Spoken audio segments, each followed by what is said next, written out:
hvac.com. In this video, we're going to be looking at the CAV system to understand the main parts and how it works. CAV stands for constant air volume. It's a type of HVAC air distribution system in buildings where the volume of air supplied is kept constant, but the temperature of the air is varied. CAV is an older design method. We still find this used in existing buildings, but it's less common in newer buildings because VAV systems are now the preferred choice of installation. VAV stands for variable air volume. This method provides superior zone control and reduced energy consumption. By the way, we have also covered VAV systems in detail in our previous video. Do check that out, links can be found in the video description down below.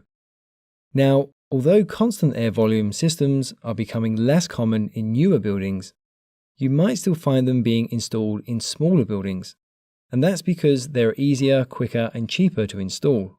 Although the initial installation cost is lower, the lifetime running cost of the system will potentially be far higher than a VAV system, because CAV is less energy efficient. Here we have a simple model of a CAV system for a small office. First of all, we have the main air handling unit, which is located in the mechanical plant room.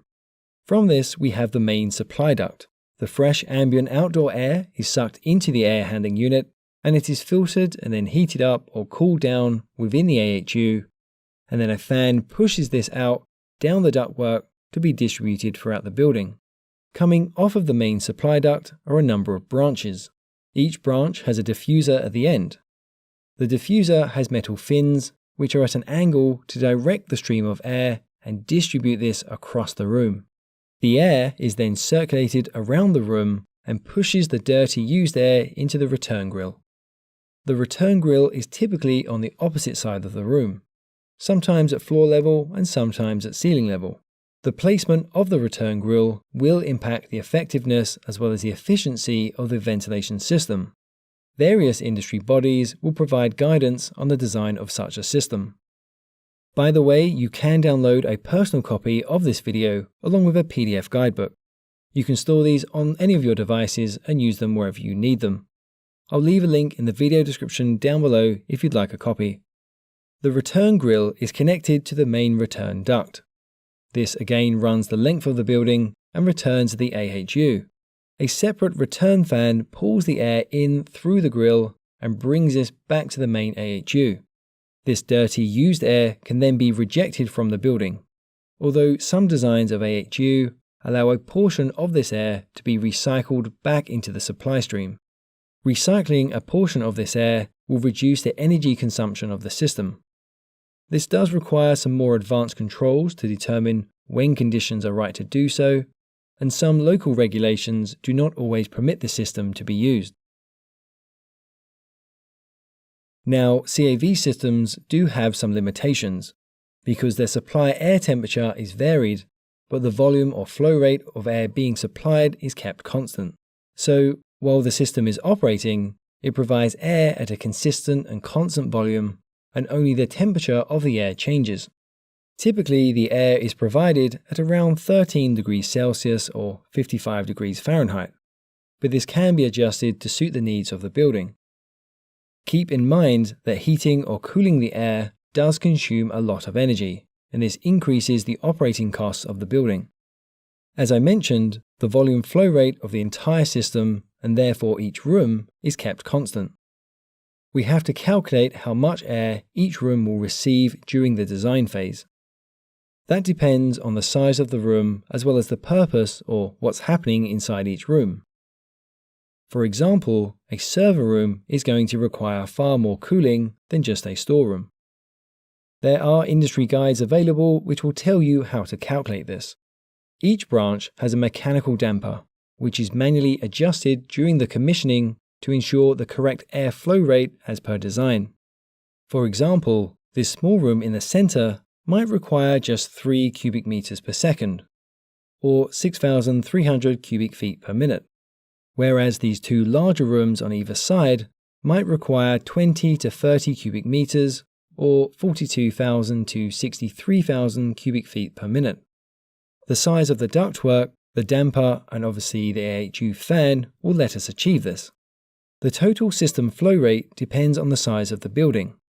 Perhaps a small building only requires a small flow rate of 30 cubic meters per second, or 63,000 cubic feet per minute.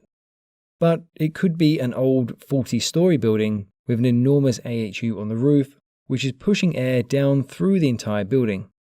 That's obviously going to be an incredible amount of air moving. Now, one of the main problems with the CAV system is that everything connected to the AHU and the supply duct is classed as one zone. That means all the rooms connected to it will receive the same temperature air regardless of their cooling load. For example, this could be a busy meeting room in the middle of summer. So we have a very large cooling demand with all the solar thermal heat gain, etc. But this room will receive the same temperature air as this little room, which might be a tiny office for one person. That's going to be very uncomfortable for that one person. This means the rooms are not receiving their required cooling demand. That means the system is very inefficient because we're generating a lot of cooling which is simply being wasted because rooms do not require it. The AHU fans will also run at 100% the entire time the system is running. Although you could fit a variable frequency drive to the fan motor and slightly reduce the flow rate at periods of low occupancy. Although keep in mind that this will impact how much fresh air is entering the room. Fitting just a VFD will not convert this system into a variable air volume system. We need a lot more controls, VAV terminals, etc. It does take a lot of time, money, and effort to convert a system, but it can be done. Although it might not be economical to convert a system. It depends on the size of the building and the lifespan of both the equipment as well as the building. We have also covered how AHUs work in detail in our previous videos. Do check that out. Links can be found in the video description down below. From this schematical representation of the CAV system, you can see how it's all connected. Notice that all of the rooms are connected to this main duct, and the only form of temperature control is in the main AHU. That means that all of these rooms receive the same temperature air at a constant volume. As I mentioned earlier in the video, some AHUs have the ability to recirculate a portion of the air back into the supply stream. This will save energy, but we don't always find this used, or perhaps local building regulations do not allow this. Coming back to the rooms, the CAV design would work very well if all of the rooms had a similar cooling demand. Say the building was underground or just had minimal solar heat gains, and each of the rooms had a consistent heat load which didn't vary too much. In this case, a VAV system would be ideal, although it is difficult to change the design if the purpose of the room ever changed. Sometimes we have multiple CAV systems within a building. This will give us some zone control. This way, each CAV system is providing a different temperature air to suit the individual zone. Otherwise, again, every room will receive the same temperature regardless of what's happening inside the room. A possible solution to this is to install terminal reheaters. These are usually found just before the diffuser in the ceiling. But these are typically electrically powered heaters, although they could also be from your hot water system. These units will heat the local incoming air up to a higher temperature to suit the individual room. But obviously that is very energy inefficient because you're already cooling the air down in the main AHU, which costs a lot of money. Then we're also paying to heat the air back up again to suit the room's local conditions. So we're wasting energy and money on both cooling and then heating. Typically, the air temperature for this system is supplied at the coldest temperature possible, which satisfies the room with the largest cooling load. So, for example, this room might have the largest cooling load, so the system provides the air temperature to suit this particular room. These other rooms would have to use reheaters because the air is going to be too cold. You might come across dual duct CAV systems. These are very uncommon to see these days, but some older buildings will still use them. With this system, we have two ducts running along and supplying the rooms. One of these ducts will be carrying cold air and the other will be carrying warm air. The air streams are then mixed by some dampers to suit the individual room.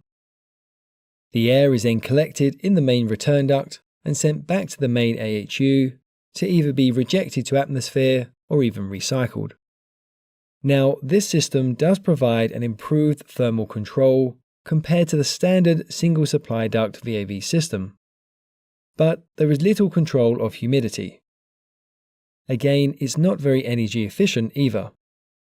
As you're supplying air through two streams, you're going to have higher frictional losses in the ductwork, which the fan is going to have to overcome. You are also unnecessarily heating and cooling air. If you have one of these systems and you want to make it more energy efficient, then you should ensure that a temperature reset is enabled on the system. This will monitor the demand and reduce the hot air stream temperature to the lowest acceptable temperature, meanwhile also increasing the cold air stream to the warmest acceptable temperature. That way we're minimizing our heating and cooling energy demand and thus our operating costs. Okay, that's it for this video, but to continue learning heating, ventilation, air conditioning and refrigeration engineering, then check out one of the videos on screen now and I'll catch you there for the next lesson. Don't forget to follow us on Facebook, Twitter, LinkedIn, Instagram, as well as theengineeringmindset.com.